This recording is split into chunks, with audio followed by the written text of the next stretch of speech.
Okay, everybody. Welcome, everybody. Thank you all for coming out today for this important announcement and advancement for the city. I want to thank the team here at the St. John Center for Homeless Men for hosting us here today. Maria Price, our executive director, where is Maria? She's back there keeping a low profile. Was one of the great citizens in Louisville. You do so much for us. So, Maria, thank you very much for joining us today. She's wonderful. So, folks, we've got a challenge in our city, like cities all over the country, unfortunately, with a rise in unsheltered homelessness. We've seen that in recent years. We've also seen an increase in homeless encampments. And while we've made some progress in addressing this challenge, unfortunately, I think there's always going to be a lot more to do to ensure that every Louisvillian has a place to call home. The roots of this problem are deep. We'll talk about some of them, but it does take funding to address a lot of these issues. From the peak of funding for mental health services and affordable housing, both of those areas have been cut 90% over the past several decades. So when people look at the challenges we have with homelessness, you compare what funding used to be to what it is today. And most of that, of course, has been from the federal government level that has been basically starved off. So we at the city level have to work with our challenges the best as we can, and we are here to reaffirm Louisville Metro government's commitment to collaborate with homeless service providers like St. John to help more people who find themselves living on our streets and make sure that they can get as many resources as possible so they can live a safe, healthier life here in our city. Last year, our partners on the Metro Council, and the council is represented by Barbara Sexton-Smith here today, thank you, Councilwoman, passed a mid-year budget appropriation designed to help our city address the urgent needs and diverse needs of our homeless population. So today, we're going to build on what we learned with that work. We've had some successes with that work, and we're presenting a plan for $1 million from the city's operating budget to continue these initiatives.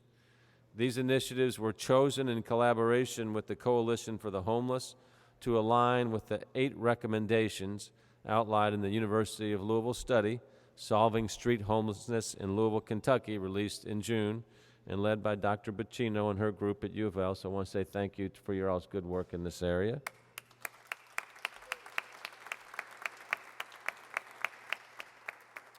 So those recommendations, coupled with the lessons that we learned in meeting this challenge, emphasize a couple things. One, the need for multiple low-barrier shelters. 2, ongoing homeless outreach and accessible storage where individuals experiencing homelessness can store their belongings when they go into shelter. We're continuously working with partners like the Coalition for the Homeless, and we're going to hear from Natalie here shortly, to support these initiatives to better meet the need of our homeless population in the city. Those collaborations have enabled us collectively so far to effectively end veterans' homelessness in our city. That's because of the housing vouchers that we get from HUD that started in the Obama administration and is continued through now. We've been able to house 115 homeless youth in 100 days through the Coalition for the Homelessness 100-Day Challenge in 2017. We've directed about $1.5 million in federal funding to local agencies that help the homeless, including the Coalition, the Volunteers of America, St. John Center, and Wayside. And that work helped earn the Coalition a $3.45 million grant from HUD, Housing and Urban Development Department, to fight youth homelessness in our city. So we've had some successes, but of course there's much, much more work to be done. Homeless families are often on the street because of economic issues, and individuals are often struggling with substance use, mental and physical health issues, PTSD. Some of them have been victims of human trafficking, and many of the people on our streets are dealing with a combination of these challenges all at the same time, and that presents some very, very difficult circumstances. We know from our housing needs assessment that we released earlier this year that there continues to be a large unmet need for affordable housing units in our city for people earning at or below 30% of the area median income. So that gets back to what I spoke about earlier in terms of drastically reduced federal funding for affordable housing. But that's why the city provided support to these issues directly by including $45 million invested in affordable housing over these past 5 budget cycles. So we want and need to invest much more in affordable housing and in homeless services. It's another reason that we need to find additional revenue for government so we can help more people leave homelessness behind. As everybody knows, our budget is significantly challenged right now by the pension issues that are coming from the Kentucky retirement system. Our council did not vote to replace those funds, so budgets get even tighter and tighter.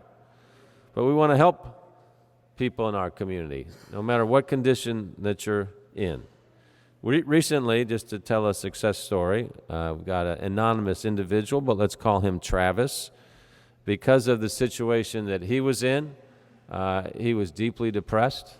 He was considering suicide, but our team intervened. And what happened was he was able to secure shelter and other services like therapy, a nurse, and a medical treatment plan. And fortunately, Travis started feeling better, healthier, stronger, more confident, and within 1 week, he found a job. And he's been gainfully employed and very happy, and that's what's possible when people get help. I mean, that's the bottom line, is we need to help each other. So what Travis experienced is the kind of transformation that the plan that we're submitting today works to create for every Louisvillian that's fighting challenges like that. We'll be hearing the details on the plan here in a second from Eric Friedlander. So before then, I would like to thank the community partners who will be helping us with this plan. I am extraordinarily proud of the people and organizations that we have in our community that work in the area of homelessness and homeless services. The love and the hearts of these folks are bigger than our city, and they're constantly working to say, how can we improve? How can we help more people? And it just seems to be an endless amount of energy and love that you all give for our citizens. So I want to say thank you. We should be very proud in the city of Louisville, Kentucky, for our team. They're extraordinary. Very impressive. So the partners that are going to be helping us with this plan include the Volunteers of America, the Healing Place, the Salvation Army, St. Vincent de Paul, St. John Center, Up Louisville, the Coalition for the Homeless, and all our other community partners and the street outreach groups and all their volunteers, supporters, and advocates. So I want to thank all of them for their great, compassionate work. So now to talk a little bit more about our plan, I'll turn things over to Eric Friedlander. Eric is the director of our Office of Resilience and Community Services. Eric?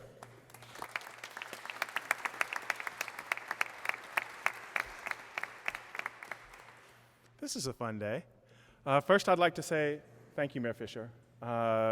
This is a very challenging budget cycle, has been a very challenging budget cycle, and this is one of the few expansions that we have. So I appreciate greatly your support and commitment to this cause, as well as Metro Councilman Barbara Sexton-Smith and Councilman Hollander, who have really put this issue front and center. But this is important. In a time when we really are facing tremendous budget challenges, we make this commitment to everybody here, to everyone on the streets, that we are going to try to do as well as we can. We're going to try to do better. We're going to try to learn. And we're going to try to make things better for everyone in our community, because this does impact everyone. So the process was Metro Council appropriated the funding. Thank you very much. And the Coalition and Community Services came together. And the Coalition issued the call for folks to respond, and folks did respond. As a matter of fact, we had about $4 million worth of requests for about $1 million worth of funds, which is not unusual. We didn't fund really capital items. That was sort of the main thing we didn't do. But we did come together very quickly on what we needed to do. How we learned across time, how we learn through all these programs. Each one of these is a little bit different than when we started. So constant learning, the ability to fail a little bit, but the ability to learn always, that's what you give us the opportunity to do, which I appreciate. So we start out, we had a lot of proposals, so we're keeping a lot of things that we had going on. We're going to continue them. Wayside stepped up and provided 100 beds of low barrier shelter. Actually, kind of no barrier shelter when no one else would do that. And for that, we need to say thank you. Yeah.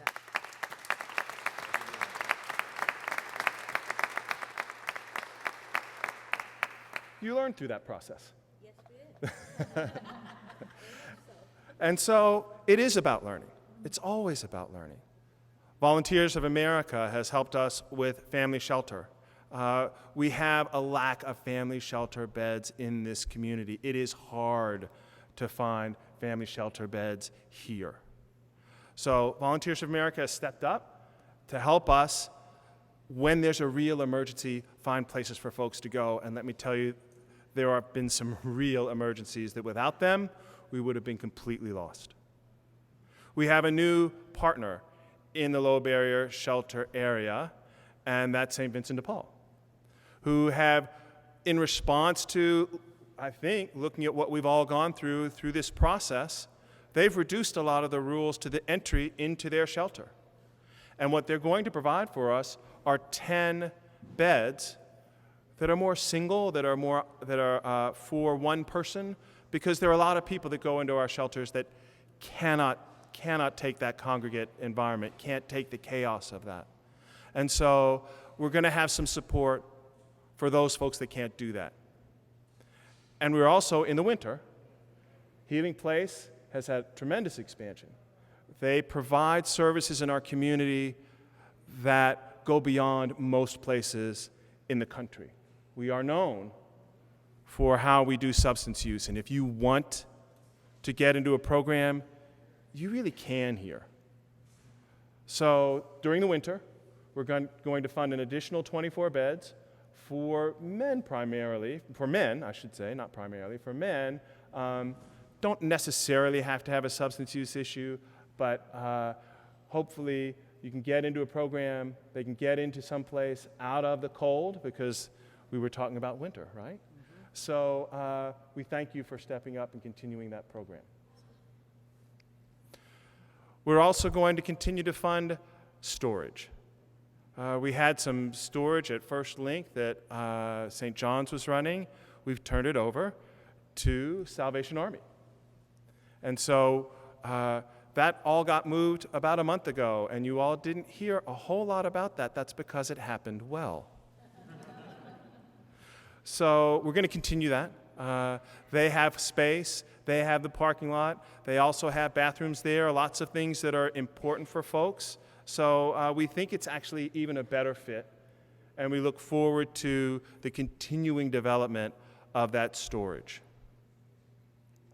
Another piece that we're continuing, and you heard Mayor Fisher talk a little bit about that, is the street outreach team. That team, I guarantee you, has saved lives. They have no question about it, and they've been really successful, because what we need to do is to be able to offer services to people who are actually in the camps themselves. We don't necessarily have enough affordable housing. The price tag on that is in the billions. We need to do something now to help the people who are on the streets now, and this street outreach team does that. So thank you very much for what you all do every day.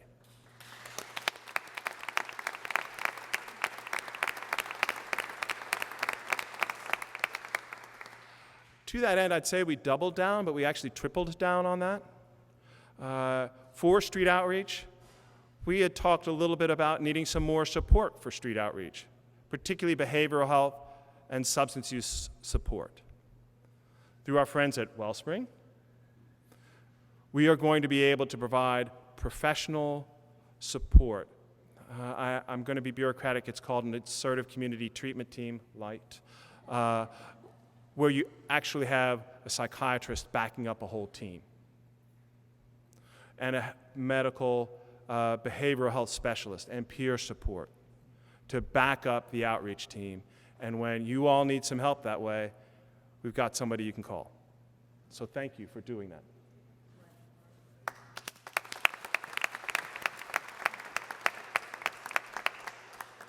Phoenix Place, which is always, Phoenix Health Care, Family Health Center, which has always been a great partner. They're right next door. They are going to provide a licensed clinical social worker. That is somebody who can actually practice. That is someone who can actually perform counseling, who will also be a support to the street outreach team and help them when they find somebody and go out with them when they need to help with behavioral health needs on the street. I think that's a very important addition. Lastly, we've asked legal aid because there's so many legal issues on the street. Everybody has a story. Everybody has something that most everybody has something that they are dealing with, from eviction to expungement, that they need assistance with. So again, we're trying to provide some support to the outreach team, some legal support, because that's what they encounter on the street. So we're trying to give support to this group that's going out and meeting people in the street with a variety of needs and being able to make sure that they can get that assistance. And finally, we're asking, because we know we learned through this entire process. We think that the variety of things that we're trying are really unique to Louisville. So what we've asked is the folks that did the homeless encampment report to evaluate how we're doing. What's the effectiveness of the programs that we're putting out there and that we're paying for? So the University of Louisville, Susan, thank you, has agreed to perform that evaluation for us. So excited about that. They'll be able to, rather than me being able to tell you great stories, we hope to be able to have a good, solid evaluation that will let us know what we're doing well and what we can do better. Because we always want to figure out what we can do better. So with that, those are the programs that we are funding. I appreciate deeply the partnership with the Coalition for the Homeless. You all have been fantastic and great to work with, and I appreciate everything you do. Thank you. Thank you, Eric. Eric does a great job on behalf of the city, organizing this, pulling this all together, figuring out how we're going to use our budget. So we appreciate you, Eric Friedlander. When we couldn't do it without the Coalition for the Homeless. So Natalie Harris and her team have been doing this work for an awful long period of time. So Natalie, would you share a few words with us? Natalie Harris. And as I said before, I jumped up here because I don't want to speak after Councilwoman Sexton Smith. So thank you for that opportunity. And really what I would like to do is just add some additional thank yous and give a challenge. And I think it's really important to thank University of Louisville.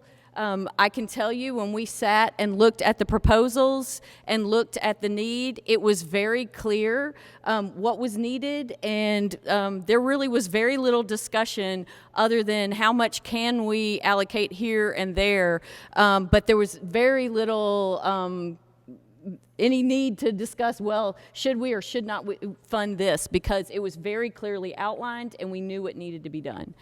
I also just want to remind everyone what a challenge our budget was this past year for the city and how amazing it is that this funding was able to remain in the city's budget. And so there are a lot of people to thank.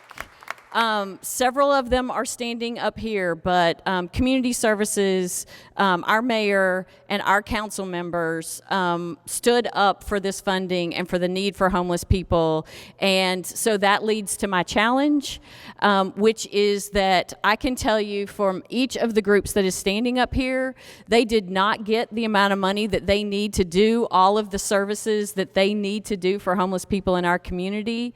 And we know that our city stepped up and they have done their part, and I am asking you as citizens to first call the mayor's office and your council member and tell them thank you for what they've done, and then to figure out with one of these agencies that is standing up here how you can help support them to do what they're doing even better, because they have done an amazing thing by stepping forward to do this, and I cannot thank them enough. Thank you, Natalie.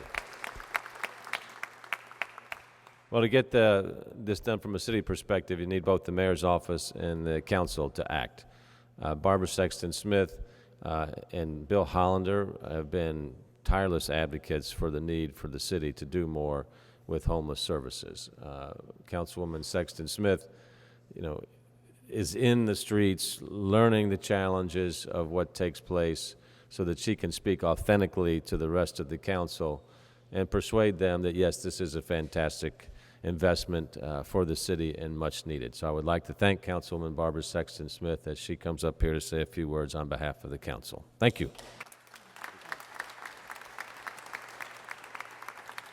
Well, thank you, Mayor Fisher, and many thanks again to each and every one of you standing here. Many of you I have worked side by side with, and others, you know that I'm out there doing what I do while you are where you are doing what you do. And we have one thing in common. We have a goal, and that is to make better quality of life available to everyone who lives in Louisville, Kentucky, here in Jefferson County. Today is a good day. Today is a great day. Will everyone get everything they want? Of course not. It's not wired that way. But I am here to share that the role of a politician and the responsibility of the politicians that you elected to serve on the Louisville Metro Council and the fantastic mayor, the politician standing behind me, our job is to work together. That means in good times and in bad, and that means when there's enough money and when there's not enough money. This last year, we've talked about it a lot. I'm going to continue talking about the fact that there may not be enough money tomorrow. Is tomorrow going to be a day when the sky will fall? Absolutely not. But it will be a day when you can count on everyone on Louisville Metro Council, Mayor Greg Fisher and his entire team to get up and do what you've asked us to do with the best of our ability. We're going to keep public safety as job one, our top priority. Public safety is a broad net. That net includes everyone in our community, whether they're experiencing homelessness or not. Public safety is job one. What we're doing here today is about public safety. Our top responsibility as the politicians is our fiscal responsibility. And that's what we did this last year, and I will tell you, it was not easy, but we got the job done. We're here today to talk about it. We're here today to celebrate it. We're here because of the many men and women that work in all of these organizations, have dedicated their lives, many of whom have gone to school and more school and more school just to get the credentials that they felt they needed to go out and walk the streets of our community, climb the viaducts, go into the camps to find someone who needs their skill set to help them on that given day. No one knows this any better than the leaders who are standing here with us. So as a politician, and I'm going to keep saying it because I embrace that role, that's what you have asked us to do. That's what you want from us. That's what you expect. So the budget will be upon us again very quickly. I will say, as a legislative council member, I am fully aware that Mayor Fisher and his team started work in July. The minute we put this budget in place, they started the work looking into the next year. And Mayor Fisher, I am grateful for that leadership and that proactiveness that you have encouraged everyone on your team to do. I stand ready, not waiting, because Metro Council, we got up to on day 2 of July and began looking at next year. So I began by saying today is a good day. This is a good decision. Will everyone get exactly what they want? No. And anybody listening or watching, will we, all of us who have banded together to work to create a better quality of life for those experiencing homelessness, will we do it exactly the way you want it done? Maybe not. And if you're there and you're thinking, why did they do that? Why didn't they do this? How come they funded this? How come they didn't fund that? We invite you, please come to the table because you first answer the question, according to Barbara. That would be, am I on the A team or am I on the B team? The A team is a team that takes action and achieves results.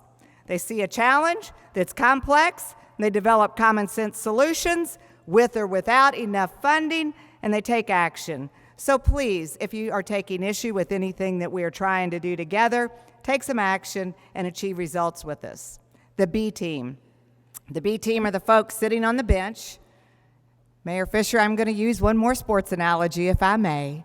The B team, in my mind, are folks who sit on the bench in a stadium with about 22 people on a field, those are the football players, taking the hits from every side all day long during that game while everybody else is screaming and yelling at everything that's not being done correct on the field. Jump in here, put your uniform on, join the A team. We need you, we want you. A great example are the Kentucky Colonels. It was last year in December when we were fighting to get the surplus funding set aside to do a pilot program. The Kentucky Colonels called us at Metro Council and said, we've seen it in the news, we want to step up and help. And they did. That is how we were able to put the temporary storage in place, which now has become bigger and better on a good day. And it's moved to a new location so more people can be served. So I am grateful for each and every one of you. Thank you for the dedication that you've given every day, and I'm here to assure you that on behalf of the entire Louisville Metro Council, we may not always agree on everything, but we will accept our responsibility to work together to find a pathway forward so everyone in Louisville has the possibility to achieve their full human potential. Mayor Fisher, thank you for leading the charge. Thank you, Councilwoman. Just a last note. We're obviously dealing with the reality of the budget and the way all this is structured. But let's step back just here for a minute. You know, you hear all the time about the United States of America being the richest country on the face of the earth. And we have the biggest gross domestic product of any country, and we also have that per capita. But I want us to ask, if that is true, why do we have the number of people living outside? Why are we not able to fund our mental health services? Why are we not able to fund food insecurity? Okay, these are choices that are made by people that are elected by citizens here in the United States of America. My point is we have more than enough money to make sure that everybody and every citizen in this country is treated with dignity and respect and has a place to live and has enough food on the table and can get the health care that they need. But we need to put people in office that believe that. And that will only happen by our voters when they identify who those politicians are and make sure that truly we are the richest country in the face of the earth, and that we can only say that when every person is treated with dignity and respect and has these basic human needs. So while we will do what we can with the money we have here at the local government, let's not forget about our bigger responsibility to advocate at the federal level and the state level for more just policies for each and every one of our citizens. So thank you all so much for coming out here today. Have a great weekend, and go Cards tomorrow night. Thanks, everybody.